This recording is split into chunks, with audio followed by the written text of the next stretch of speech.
هذا الظاهر حاله من العمالة حاطه دهراب ورا. شوف يقول له يلا خلينا نشيله، يبي كورونا خاف، ما تخاف من عنده انت؟ يقول له شنو اخاف؟ انا غيره. بس اسمع الله الله الله على الغيرة.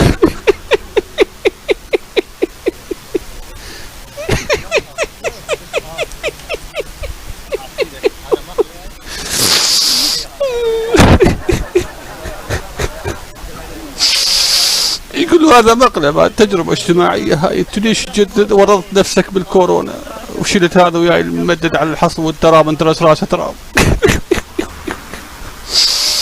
يقولوا ليش تبكي على الغيرة؟ ليش تبكي؟ اقول ما ابكي على الغيرة، ابكي على اللايكات. يقول اخاف تطفى، عندنا حاط لها الفولجان 2.5 محورها 2.5 يعني 6 سلندر بخاخة، حرام الطريق ويموت. انا افضل انزل اروح اجيب لك تريلا واجي. شوف دق بناقصه راح يطلع قبل بالفولجا، يقول له ما وقف لان احتمال بكورونا. شوف الغيرة.